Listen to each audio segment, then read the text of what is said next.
આપણી વચમાં પ્રભુના મહાન સેવક ડોક્ટર ચંદ્રકાંત છાવડા સાહેબ આપણી વચમાં ઉપસ્થિત થઈ ચૂક્યા છે. આવો થોડા ક્ષણો માટે આપણે પોતાના સ્થાન પર ઊભા થઈને જોરદાર થાળીઓની સાથે આપણે એને આદર આપીએ, કેમ કે તેઓ તો દેવ તરફથી મળેલા હે આપણા આત્માની ચોખ્ખી કરનારા આ પ્રેરિત તરીકે દેવ તેમને તેડું આપ્યું છે અને તેઓ આજ રાતે આપણી વચમાં છે. ખરેખર તેઓ આદરની યોગ્ય છે. આવો જોરદાર થાળીઓ આપીને નાચી કૂદીને આપણે પણ એમનું વેલકમ કરીએ.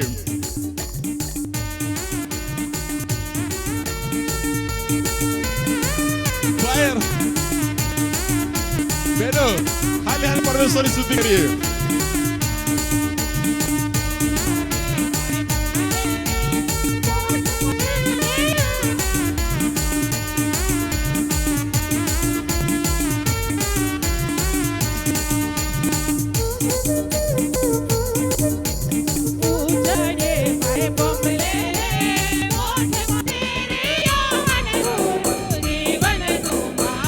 જોરદાર તાળીઓ આપતા રહીએ.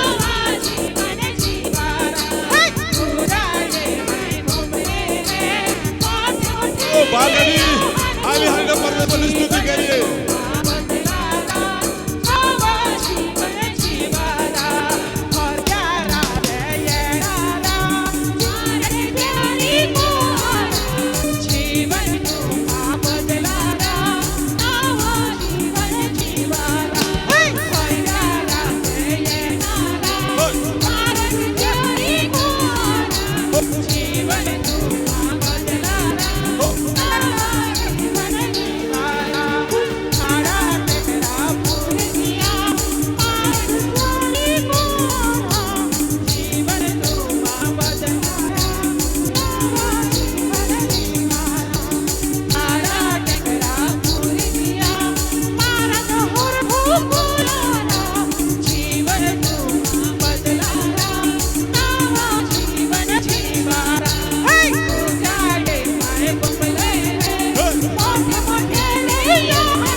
નાચી પરમેશ્વરની સ્તુતિ કરે.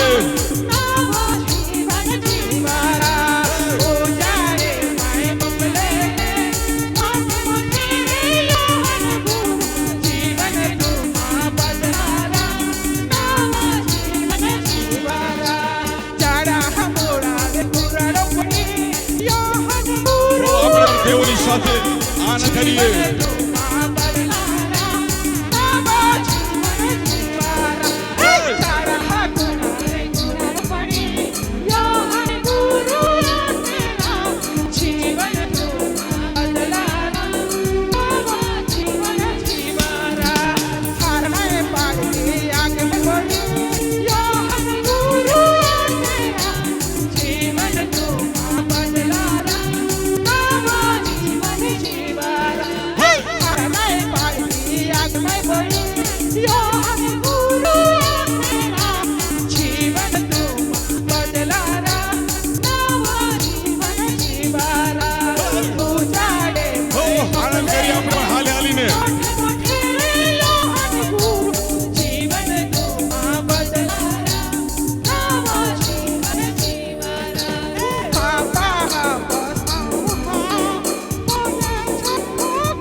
આજના મુખ્ય વક્તા તરીકે પ્રભુના સેવક જેઓ નડિયાદથી આપણી વચમાં ઉપસ્થિત રહ્યા એવા ડોક્ટર ચંદ્રકાંત છાવડા સાહેબ આ સમયે વચનની સેવા કરીને આવશે ત્યારે જોરદાર તાળીઓની સાથે ફરી એકવાર આપણે પૂરા બંધની સાથે તાળીઓની સાથે આપણે એમને આદર આપીએ, આવકાર કરીએ. Thank you sir.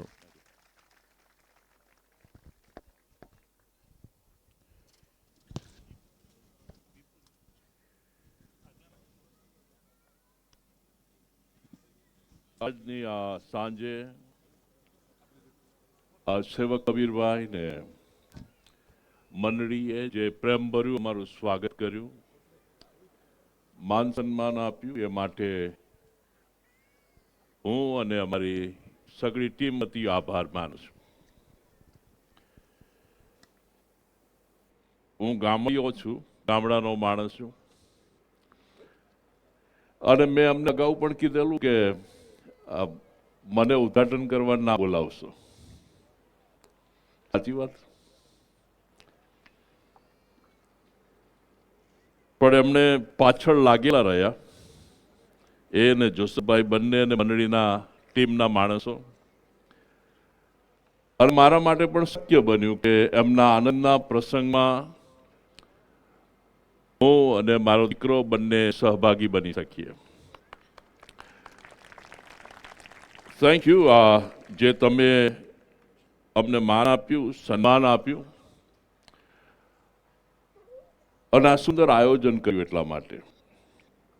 દરેક પ્રભુના સેવકો જેવો અહીંયા આવ્યા છે, જેઓ નીચે બેઠેલા છે, કોઈ પાછળ હશે, કોઈ ઉપર હશે, એ બધાનો હું આભાર માનું છું કે પોતાનો કિંમતી સમય કાઢીને તેઓ સર્વ અહીંયા આવ્યા છે.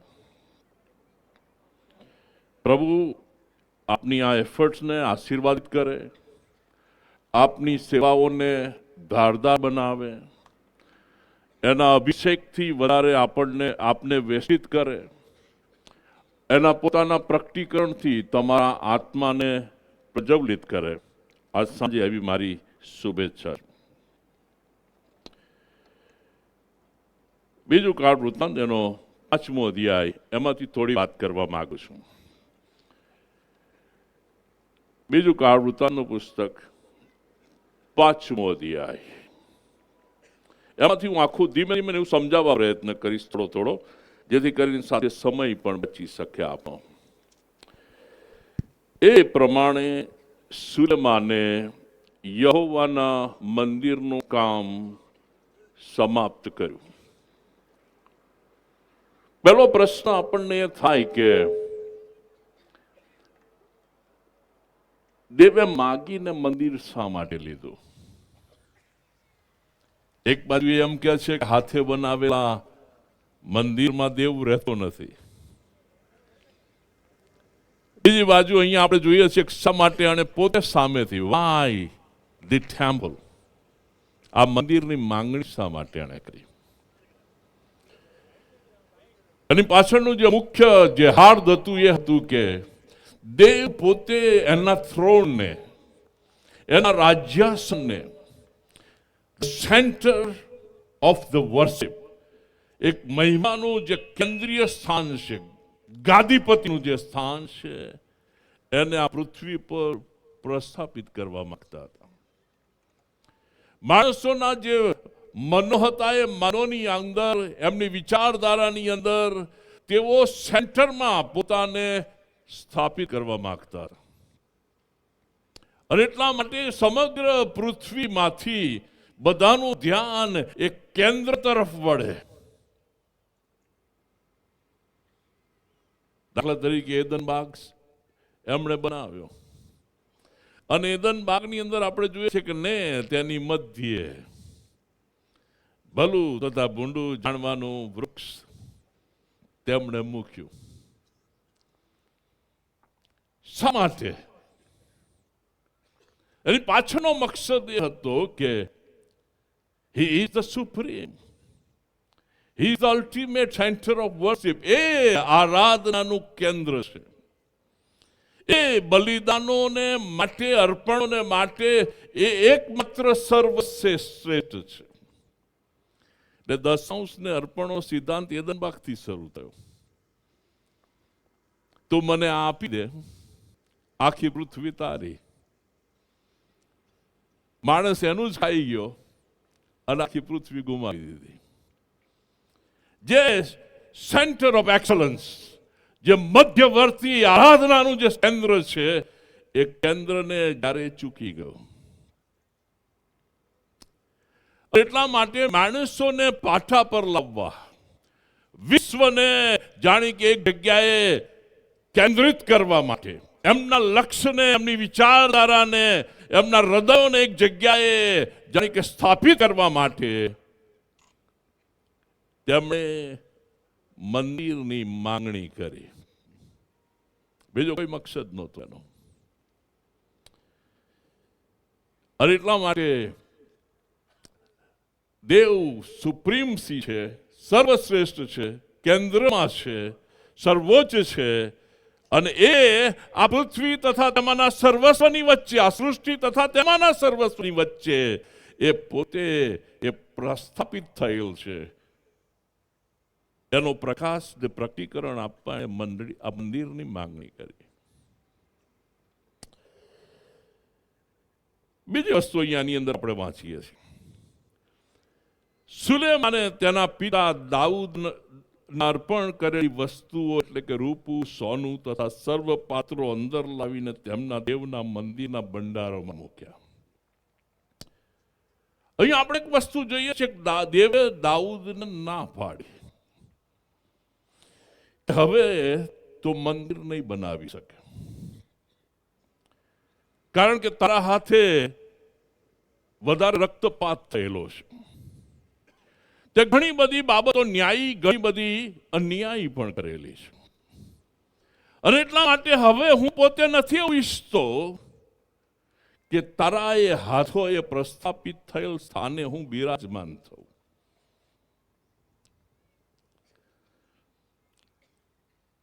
રિજેક્શન જ્યારે કોઈ વ્યક્તિને નકારી દેવામાં આવે ત્યારે માણસ ઘવાઈ જાય. અને આ એક શીખવા જેવી બાબત આપણા માટે.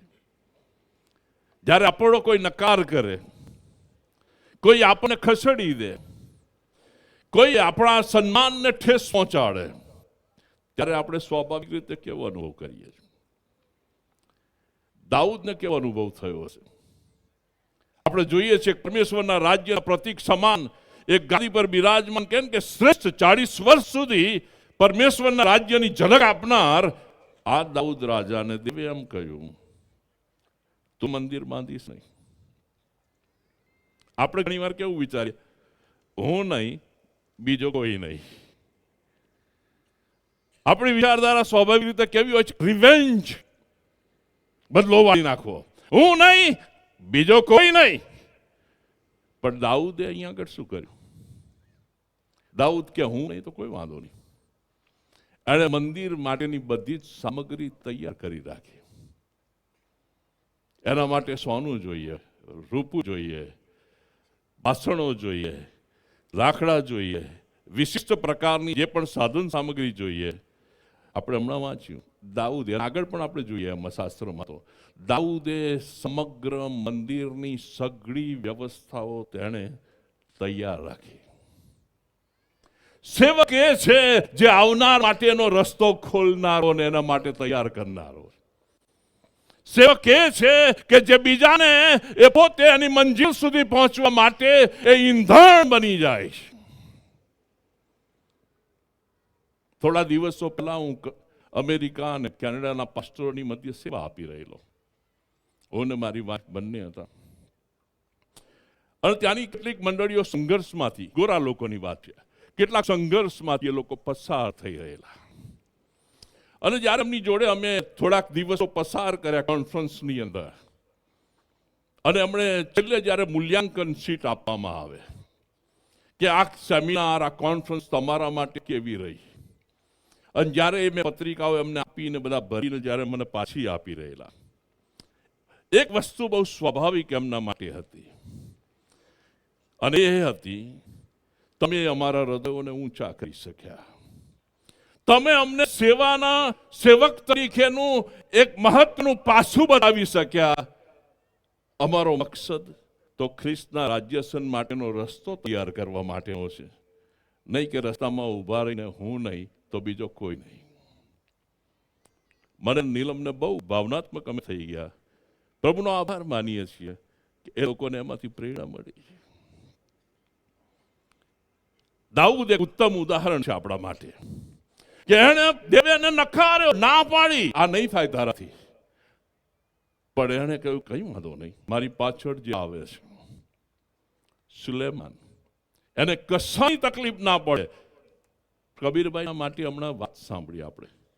કોઈ એક સેવકને બોલાવીને કહ્યું કે હમણાં અહીંયા સેવા આપીને ભાઈ આગેવાની આપી રહેલ, જે લીડ કરી રહેલ, કે છે કે અમને હંમેશા આગળ કર્યા, અમારા માટેનો રસ્તો ખોલ્યો. 1981માં કબીરભાઈ અહીં શરૂઆત કરી. હું ને મારી ઘરવાળી ડાંગમાં 82ની સાલમાં ફરતા હતા. અમે વ્યારાના લુવાર ફળિયામાં રહેતા હતા. એટલે હું નવો નથી આ એરિયાનો. પગપાળા મેં મુસાફરીઓ ઘણી કરી. સળગતું લાકડું આપી દે એ નવેમ્બર ડિસેમ્બર મહિનામાં વાંસની ચટાઈ પર મેં મારી ઘરવાળીએ રાતોની રાત વિતાવી છે. 19 ગામોમાં મેં નવી મંડળીઓ શરૂ કરી છે 3.5 મહિનાના ગાળામાં. એ સેવકોને સોંપીને, FMPBને સોંપીને અમે ત્યાંથી નીકળ્યા છીએ.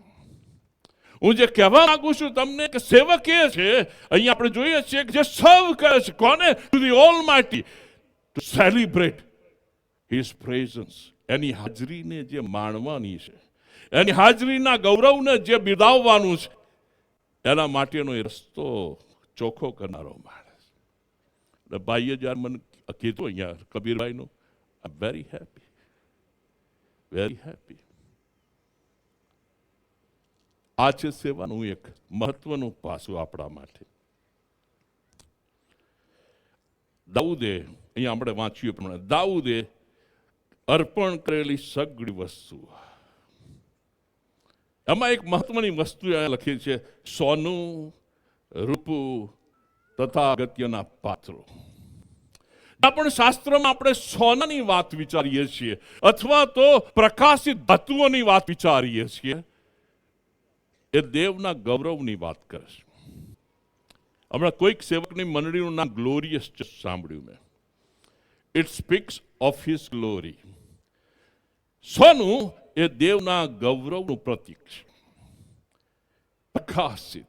આ પૃથ્વી પર સૌથી પહેલો શબ્દ જો સ્વર્ગમાંથી ઉચ્ચારાયો હોય તો એ ઉચ્ચારાયો ગ્લોરી, ડોક્સા. સૌથી પહેલો શબ્દ સૃષ્ટિની ઉપર ઉચ્ચારાયો, ઉત્પત્તિ 1:3, મારો મહિમા ત્યાં પ્રગટ થાવ. આપણી ગુજરાતમાં ભાષાંતર એવું કરેલું છે, ત્યાં અજવાળું થાવ. અસલ ભાષામાં ત્યાં ગૌરવ પ્રગટ થાવ. આ પૃથ્વી મારા ગૌરવથી ભરાઈ જાવ. હજી તો સૂર્ય ચંદ્ર હતા નહીં, પણ સૂર્ય ચંદ્ર નહોતા છતાં પણ એમણે એક પ્રોફેસી, એક પ્રબોધવાણી ઉચ્ચારી, એક દિવસ એવો આવશે આગળો મારા ગૌરવથી ભરાયેલો છે. મંડળી એટલા માટે તો છે. મંડળી નિરાશા માટે નથી, ડૂમ્સ એન્ડ ડિસ્ટ્રક્શન માટે નથી, મંડળી આશાના માટે છે. આશાથી, ગૌરવથી, અજવાળાથી આ પૃથ્વીને ભરવાના માટે મંડળી. જ્યાં જ્યાં સોનાની વાત છે, આ વાત ત્યાં પ્રગટ કરે છે. એક મહત્વની વસ્તુ અહીંયા આપણે જોઈએ છીએ બીજી, એ આપણે, હું માનું છું કે બીજી વચનમાં જોઈએ છે.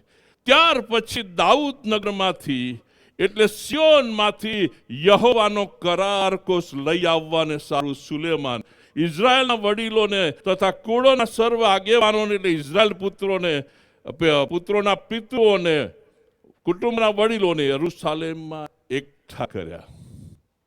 Ark, an importance of the Ark of the Covenant. કરાર ખુશનું મહત્વ. કરાર. પરમેશ્વર એ કરારનો પરમેશ્વર છે. એ ખાલી ભાવનાનો પરમેશ્વર નથી, પણ એ કરાર, કવનન્ટ. બેરિટ, હેસેડ, આ શબ્દો છે હિબ્રુ ભાષાના. દેવ ઝંખે છે કે પોતે એની પ્રજાની સાથે એક કરારના સંબંધમાં જોડાયેલો રહે. અને એટલા માટે આ બહુ મહત્વની વસ્તુ છે. કરાર કોષમાં શું હતું? દેવના વચનો, પ્રોમિસીસ, જેનાથી દેવ બંધાયેલો છે. મંડળી એ લોકો છે જેઓ આ કરારથી બંધાયેલા છે. મંડળી એ લોકો નથી બેસવા વાળા, નહીં બેસવા વાળા. તમારી બાજુ આ શબ્દ વાપરે છે, આ બેસવા વાળા નહીં બેસવાની. મંડળી એ છે મારા હાડકામાંનું હાડકું, મારા માંસમાંનું માંસ. જ્યારે દેવે પ્રથમ મંડળી એદન બાગમાં સ્થાપન કરી અને મંડળીની અંદર જ્યારે બીજો સભ્ય ઉમેરાયો, આદમમાંથી બીજો સભ્ય ઉમેરાયો. હવે જે બીજો સભ્ય તો એ બહુ સ્વર્ગમાંથી ઉતરી આવેલો. પહેલો સભ્ય તો માટીના પૂતળાની અંદરથી એને બનાવાયો અને સ્વર્ગીય શ્વાસ ફૂંકીને એને ઉત્પન્ન કરાયો. એટલે ઉત્પત્તિ પહેલા અધ્યાયની 27મી કલમમાં અને 26મી કલમમાં જોઈ કે બનાવવામાં આવ્યો અને 27મી કલમમાં કે છે તેને ઉત્પન્ન કરવામાં આવ્યો. માટીના પૂતળાને આકાર આપ્યો. લાકડું હોય માંથી જો ખુરશી બનાવીએ, ટેબલ બનાવીએ તો એક ઓબ્જેક્ટ આપણી જોડે એક સાધન છે, એની અંદરથી બીજાને આકાર આપ્યો. એને કહેવાય કે આ સાધનમાંથી બીજું સાધન એને બનાવવામાં આવ્યો. પણ ઉત્પન્ન કરવામાં આવ્યો એનો મતલબ શું? એ આ પૃથ્વીમાંનો નહોતો. એની અંદર સ્વર્ગીય શ્વાસ ફૂંકવામાં આવ્યો. That was heavenly life. આ સ્વર્ગીય જિંદગી હતી. અને આ સ્વર્ગીય જિંદગી એની અંદર જ્યારે ફૂંકવામાં આવી એટલે માણસ કહે છે કે સજીવ પ્રાણી થયો. માણસની નાગરિકતા બે પ્રકારની. એને ડ્યુઅલ સિટીઝનશીપ હતી આ આદમને. એક હતી સ્વર્ગીય, જ્યાંથી આની ઉપર શ્વાસ ફૂંકવામાં આવેલો અને મૂવમેન્ટ કરતો થયો, અને બીજી હતી અહીંયા પૃથ્વી પર જ્યાંથી એને બનાવવામાં આવેલો. કારણ કે અહીંની રિસ્પોન્સિબિલિટી એને સોંપવામાં આવી. આપણે બધા ઘણી બધી વાર પેલું કેવું છે કે એમાં સ્વર્ગમાં એટલા બધા ખોવાઈ ગયેલા છીએ કે આપણને આમ જ થાય છે કે જલ્દી હવે વાદળમાં આવી જાય ને આમ પગ ઊંચો કરી દઈએ ને ટેક ઓફ કરી લઈએ. ગીતશાસ્ત્ર 115:16મી કલમ આપણને એમ કહે છે, સ્વર્ગ તો યહોવાનું છે, પણ પૃથ્વી તેને માણસોને અનામત તરીકે આપેલી છે. આપને શું સોંપવામાં આવેલું છે? પૃથ્વી સોંપવામાં આવેલી છે. એટલા માટે આ પૃથ્વી સંબંધી સભાનતા, પૃથ્વી પ્રત્યે આપણી જવાબદારી, પૃથ્વી પ્રત્યેનો દેવે આપેલો આદેશ, પૃથ્વી પ્રત્યેનું દેવે આપેલું પ્રતિકરણ એટલું જ મહત્વનું છે. આપણે એના સંબંધી બેદરકાર નથી થઈ શકતા. આ પૃથ્વી પર આપણને આ બહુ મહત્વનો આદેશ સોંપવામાં આવેલો છે. સ્વર્ગ તો યહોવાનું છે, પણ પૃથ્વી તેણે માણસોને સોંપી છે. તો આપણે શું કહીએ? रहना नहीं यहाँ हमेशा के लिए परदेसी है. આપણને ગમતું જ નથી. દેવે આપણા હાથમાં થમાવી. જો આપણને સ્વર્ગમાં જ લઈ જવાના હતા અને સ્વર્ગ માટે જ જો આપણી ઉત્પત્તિ હતી તો આદમને હવાને તાજ રમતા મૂકી દીધા તો શું વાંધો? અહીં ટીનિયાઓ રમવાની મૂકવાની ક્યાં જરૂર હતી? હલો, સમજાય છે મારી વાત?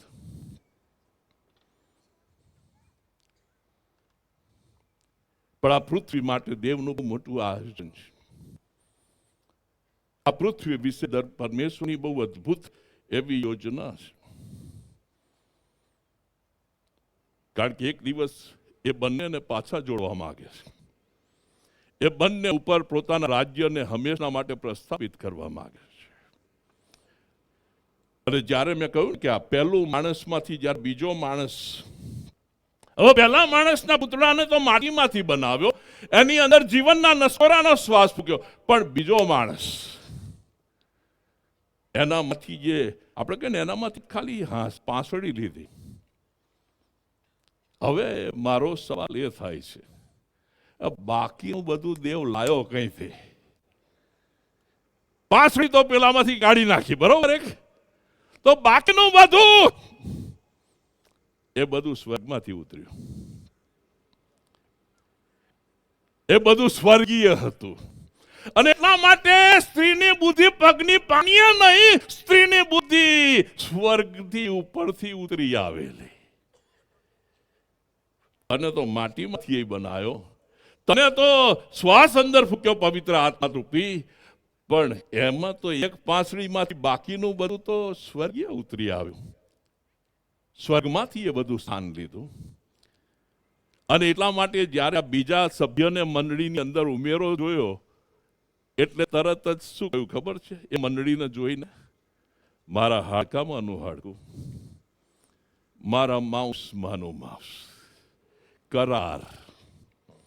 કરાર એ જીવન અને મૃત્યુ છે, જેની અંદર આપણે હંમેશા માટે જીવન શોધીએ છીએ. મારો એક સિદ્ધાંત છે, જેઓ મને ઓળખે છે વર્ષોથી, કોઈનો હાથ પકડીને પાર ઉતારવાનો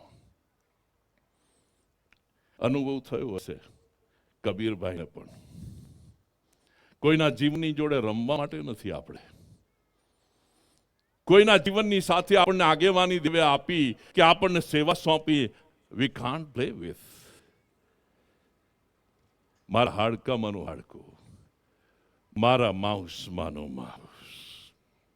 અને અહીંયા આપણે જોઈએ કરાર કોષ, આર્ક ઓફ ધ કવનન્ટ. એટલા માટે કે તું શબ્દથી બંધાનાર દેવ છું, અને જ રીતે મંડળી એ શબ્દથી બંધાનાર એકમ છે. જ્યારે આપણે દ્રાક્ષારસને રોટલી લઈએ છીએ, આપણે ઘણા પ્રભુ ભોજન શબ્દ વાપરીએ છીએ. બાઇબલમાં પ્રભુ ભોજન શબ્દ નથી. ના ખબર હોય તો હું તમને કહું, એની અંદર કરાર શબ્દ છે. અને એટલા માટે આપણે કરાર કરીએ છીએ. જ્યારે રોટલી એકબીજાની સાથે વહેંચીએ છીએ, આ રડવા માટેનું ભોજન નથી,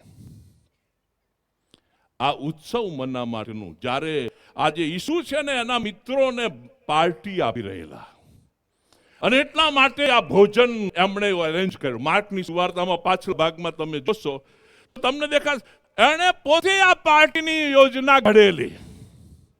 કેમ કે મારા મિત્રો 3-3.5 વર્ષથી મારી જોડે કરારથી, વફાદારીથી, વિશ્વાસુપણે સંકળાઈ રહેલા છે, તેઓને હું સન્માન આપવા માંગુ છું. સન્માનની પાર્ટી હતી.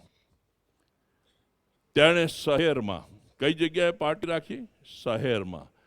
મોટી, શું લખેલું છે? મોટી. મોટી જગ્યા, મોટી હવેલી અથવા મોટી મેળી. કે લખેલું શણગારાયેલી, અને સૂચના આપેલી કે પાર્ટી મારા મિત્રોને આપવાની છે. સજાઈ દજાઈને જગ્યા રાખજે. તૈયાર કરેલી, નથિંગ લેકિંગ, કશાની ઉણપ નહીં, એવી વ્યવસ્થા એને તૈયાર રાખી. કેમ? કરાર, કવનન્ટ. કરાર એકબીજાને પકડી રાખે છે. કરાર એકબીજાને મુકામ સુધી પહોંચાડે છે. કરાર એ દેવના લક્ષ્યને પાર ઉતરવા માટે કંઈ પણ બલિદાન કરે છે. પેલી મંડળીને અસ્તિત્વમાં લાવવાને માટે એક માણસે પોતાની જિંદગી આપી દીધી. એનું નામ હતું આદમ. આ મંડળીને પ્રસ્થાપિત કરવા માટે બીજો સભ્યની અંદર આવે એ માટે પહેલા તો એમ લખ્યું, અને આદમ ભર ઊંઘમાં પડ્યો. આપણી ભાષામાં જો હિબ્રુમાંથી ગુજરાતી કરવામાં આવે, અને તે મરણ પામ્યો. હેલો, એણે અનુભવ્યું, અને દેવે એને પાછો કેમ કે ડીપ સ્લીપ, જેવી રીતે ઈસુ પોતે પણ 3 દિવસ, એ જ એની છબી આપણે જોઈએ છીએ. 3 દિવસ સુધી ઈસુએ એ જ પ્રમાણેની ઊંઘ ખેંચી.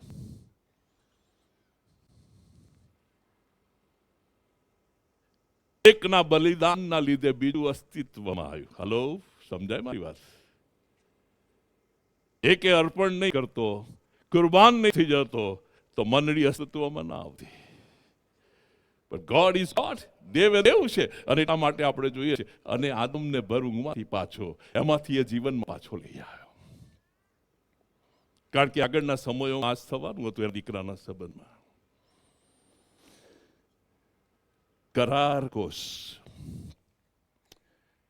સાથે જીવીશું, સાથે મરીશું. હું તને પડવા નહીં દઉં. હું મુકામ સુધી તને પહોંચાડવાને. જ્યારે આપણે રોટલી લઈએ છીએ, મારા ત્યાં જ્યારે દ્રાક્ષારસને રોટલી લે છે, ત્યારે એકબીજાની સાથે રોટલી લે છે, ભાંગે છે. ખ્રિસ્તનું શરીર છે. ખ્રિસ્તની સાક્ષીએ, એના શરીરની સાક્ષીએ, એના આત્માની સાક્ષીએ, મારા વાલા મિત્ર, તને સફળ થયેલો જોવા, તને વિજયી થયેલો જોવા અને તને મુકામ સુધી પહોંચેલો જોવા હું મારું સર્વસ્વ અર્પણ કરીશ. કરાર છોરા નથી ભોગતા આપણે પાછળ, ભાણાબાજી નથી કરતા આપણે. એટલા માટે અહીંથી સૌથી પહેલી વસ્તુ આપણે જોઈએ છીએ કે જ્યારે મંદિર બંધાઈ ગયું તો પહેલી વસ્તુ, God is a God of covenant. દેવ એ કરારનો શબ્દનો દેવ છે અને શબ્દના હિસાબે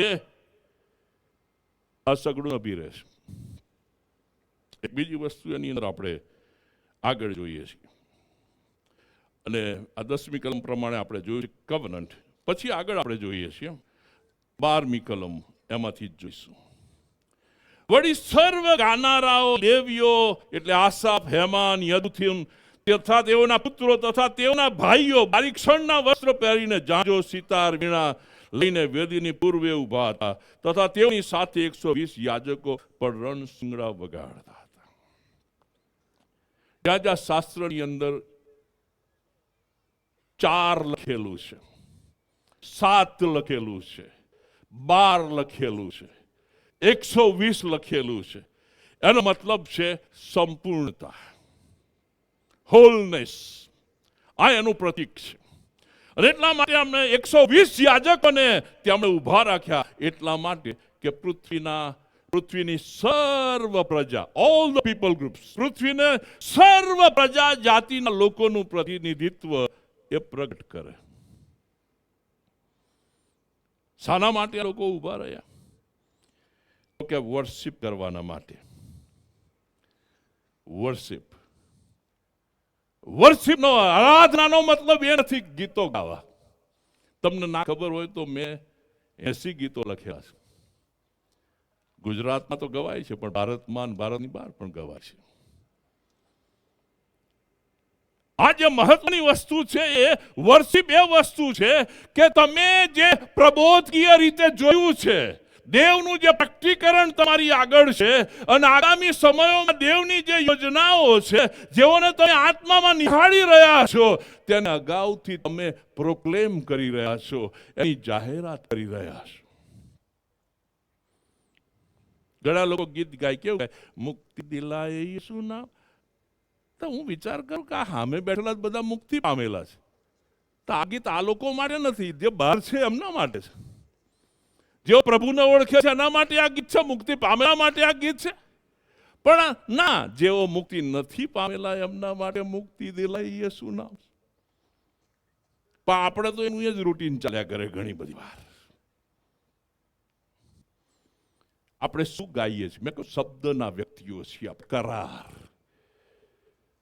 આપણા શબ્દથી આપણે ભેરવાઈએ છીએ, આપણા શબ્દથી આપણે સફળ થઈએ છીએ, મુકામે પહોંચીએ છીએ. અને એટલા માટે આ વર્શિપ ટીમને ખબર હતી કે તેઓ શું પ્રોક્લેમ કરી રહેલા, તેઓ શું ગાઈ રહેલા. આરાધના એટલે ભેટી પડવું. ગ્રીક શબ્દ છે પ્રોસ્કુનિયો. એનો મતલબ એ છે કે કોઈને ભેટવા માટે આગળ વધવું, એની પાસે પહોંચી જવું. તમે કોઈને ક્યારે ભેટી શકો? ત્યારે તમારી અંદર નિષ્કલંકતા હોય, નિષ્પાપ હોય, પવિત્રતા હોય. મંડળી એ પ્રજા છે. અને એટલા માટે દેવ આપણી પાસેથી એ ઝંખે છે કે જ્યારે આપણે આરાધનામાં જઈએ, બધું અહીંયા છે ને, બધું ચોખ્ખું હોય, બિલકુલ 100%. આમ એક્સરે પાડે ને તો કશું આડું ના દેખાય. Everything neat and clear. આ દેવની ઈચ્છા છે આપણા સંબંધમાં. વર્શિપ એ છે. આ યાજકોને ઉભા રાખ્યા કારણ કે વર્શિપનો મતલબ છે ટુ લે ડાઉન. સ્તુતિ આરાધના તો ખરો, પણ સંપૂર્ણ રીતે સમર્પિત થઈ જવું, એના માટે કુરબાન થઈ જવું. અને કુરબાન તમે ત્યારે જ થઈ શકો જ્યારે એને દિલો જાન, કોઈ પણ શરત વગરનો પ્રેમ કરી શકતા હો, કોઈ પણ જાતની શરત વગર. વર્શિપ ત્યારે થઈ શકે જ્યારે આપણું સગડું એને આપણે એમ કહે કે ઈસુ પ્રભુનો મતલબ સગડાનો માલિક છે. દશાંશનો માલિક નથી એ. ઘણી બધી વાર આપણી મંડળીઓમાં આપણે એમ કહીએ કે પ્રભુનો 10મો ભાગ છે. ના ના ના ના ના, પ્રભુના 100 ભાગ છે. પ્રભુના કેટલા ભાગ છે? પૃથ્વી તથા તેમાંનું સર્વસ્વ. 10મો ભાગ હું સમજાવી દઉં 1 મિનિટમાં. 10મો ભાગ એ દાખલા તરીકે કે કબીરભાઈએ મને 100 રૂપિયા આપ્યા. આ 100 રૂપિયા હું કબીરભાઈને પાછા આપું તો મેં આપ્યું કહેવાય? મેં શું કર્યું? પાછા આપ્યા. જ્યારે બાઇબલ એમ કહે છે દશાંશો મારા છે, યહોવાના છે, તો આપણે એમ કે અરે તારું હતું નહીં તો ક્યાંથી આલ? તે તો ખાલી પાછું વાળ્યું. સમજાય મારી વાત? આ તો પછીની વાતો છે બધી. અને એટલા માટે ઈસુએ સિદ્ધાંત શીખ્યો. ઈસુએ કહ્યું કે તમે દશાંશોમાં, તમે કે ફુદીના, જીરાનો, સુવાનો દશાંશ આપો છો, પણ કે છે તમે બીજી વાતોને બાજુ પર રાખો છો. એટલે એને તો દશાંશની જોડે બીજા લફરા જોડી આપ્યા. વિશ્વાસનો, દયાનો, ન્યાયનું અર્પણ, દયાનું અર્પણ, વિશ્વાસનું અર્પણ. કારણ કે એ અર્પણો છે. પેલું તો પ્રભુને તમે પાછું આપ્યું છે. અને એમ નથી કહ્યું કે તમે દશાંશ આપો એટલે બધું પાર. ના, એ તમારો હિસ્સો નથી તમે આપ્યો, ખાલી એનું પરત કર્યું છે. લોર્ડશિપ, માલિકીપણો, આ બહુ ઇમ્પોર્ટન્ટ વસ્તુ છે. એ માલિક છે, મારા સગડાનો માલિક છે, મારા ખિસ્સાનો, મારી પત્નીનો, મારી સેવાનો, મારા સંતાનોનો, મારી પાસે જે સગડું છે તે મંડળીઓનો. ભારતમાં અમારી 5000 કરતા વધારે મંડળી છે. એનો માલિક એ છે. મેં કહ્યું હું તો ગામડાનો માણસ, વધારે પડતું માન આલ દીધું તમે, જેનો હું લાયક નથી. વહી રાજા હૈ, વહી માલિક હૈ. આપણે તો માત્ર એને સરાહના કરવાના માટે આગળ છીએ. આપણે એક જ વસ્તુ સ્તુતિ આરાધના, વહી માલિક હૈ. Everything belongs to him. He owns everything. અને એ બહુ એટલા માટે આ મંદિરનું ઉદ્ઘાટન કરતા પહેલા કરાર કો સ્તુતિ આરાધના થકી લોર્ડશિપ એસ્ટાબ્લિશ કરવાનું કામ, કે આનો માલિક યહોવા છે. That was established. એક બીજી વસ્તુ છે કે આ વર્શિપ દરમિયાન શું થયું? તો કે આ વર્શિપનો મતલબ એ હતો કે સ્વર્ગને આ વર્શિપ નીચે તાણી લાવી. એ જે વર્શિપ સ્વર્ગને નીચે ના તાણી લાવે એ વર્શિપમાં કોઈ ખામી કે તકલીફ રહેલી છે. અને આ 120 જણાએ સ્વર્ગને નીચે તાણી લાવવાનું કામ કર્યું. અને એવી વર્શિપ કે જે સ્વર્ગને નીચે તાણી લાવ્યું. અને પછી આપણે અહીંયા એમ જોઈએ છીએ યહોવાના ગૌરવથી દેવનું મંદિર ભરાઈ ગયું હતું. એને લીધે તેઓ યાજકો સેવા કરવાને ઊભા રહી શક્યા નહીં. મને યાદ છે ઘણી બધી જગ્યાએ ઘણી બધી વાર અમારા હોલમાં અમે સ્તુતિ આરાધના કરવા મળીએ, વાદળોથી હોલ ભરાઈ જાય. આપણે કોઈ સુપરફિશિયલ માણસો નથી. મેં મારી જિંદગીમાં 29 મરદાઓને જીવતા થયેલા જોયા છે. મેં હજારો લંગડાને ચાલતા થયેલા જોયા છે. આંધળાને દ્રષ્ટિ પામતા જોયા. એટલા માટે મારી સેવા મોટી છે ના મારા ભાઈ. He owns every honor. He is the king. એ રાજા છે. એ સ્વર્ગને ઉતારે છે, એનો મકસદ પૂરો કરે છે, એનું ગૌરવ એ પોતે લઈ લે છે. અને એટલા માટે આજે રાત્રે જો હું કહેવા માંગુ છું કે આ પ્રભુએ ભવન પૂરું પાડ્યું. હાલેલુયા. નાની મોટી જે આપણાથી સેવાઓ થઈ શકી આપણે એના માટે કરી. પાછલા વર્ષમાં આવા 15 દેવળ બાંધવા મારા પરિવારને દેવે મદદ કરી. 15 દેવળો મારા ઘરમાંથી, સંસ્થાની વાત નથી કરતો. પ્રભુનો આભાર એના માટે. મકસદ શું છે એની પાછળનો? જે કોઈ અહીંયા આવશે, જે કોઈ એની સમક્ષતાની અંદર ઝૂકશે, તે નવું જીવન પ્રાપ્ત કરશે, નવો મકસદ પ્રાપ્ત કરશે, નવું પ્રકટીકરણ પ્રાપ્ત કરશે, નવા લક્ષ્ય સાથે જીવનને આગળની દિશામાં લઈ જશે અને એના દ્વારા પૃથ્વી પર જે પરમેશ્વરનો મકસદ છે કે મારા મહિમા અને ગૌરવથી આ પૃથ્વી એક દિવસ ભરાઈ જશે, એ ભરાવાનું કામ કરશે. કબીરભાઈના હૃદયમાંથી એવી પ્રેરણા કરી. નાના મોટા વ્યક્તિઓ એના માટે જરિયા બન્યા. મારા હૃદયની એ જ ઝંખના છે કે એક દિવસ એવો આવે, એની શકાય ના, એના અદ્ભુત એવા ગૌરવથી આ દેવળ ભરાઈ જાય. યાજકો જેવી રીતે ઉભા રહ્યા એવી રીતે એની વર્શિપ ટીમ એ આત્મામાં એમ કે they are lost in the spirit, આત્મામાં એ લોકો ખોવાઈ જાય અને સ્વર્ગ એમની ઉપર ઉતરી આવે અને અહીં આ બેઠેલા કે ઉભા રહેલા એ સ્વર્ગની ઝલકને તે લોકો અનુભવે, સ્વર્ગની ઝલકને અનુભવે. મારા હૃદયની આ જ ઝંખના છે, મારા હૃદયની એ ઝંખના છે પ્રભુ તેઓને દિશામાં સફળ કરે, સર્વ વાતે એમના હૃદયની ભાવનાઓની કદર કરે અને પ્રભુ એમને વધારે ઊંડા પાણીમાં લઈ જાય. જે ઊંડા પાણીની અંદર પરમેશ્વરના અદ્ભુત સ્પર્શનો, પરમેશ્વરની અદ્ભુત નજીકાઈનો અને પરમેશ્વરના અદ્ભુત પ્રકટીકરણનો તેઓ નિરંતર અનુભવ કરતા રહે. આ સમયે ભારતમાંની આસપાસના દેશોમાંની અને વિશ્વની અમારી મંડળીઓ તરફથી તેઓને હું અભિનંદન પાઠવું છું કે પ્રભુ આ પ્રમાણે તમારા હકમાં એવું થવા દે. God bless you. પ્રભુની શાંતિ, સુરક્ષા તમારી સાથે રહે.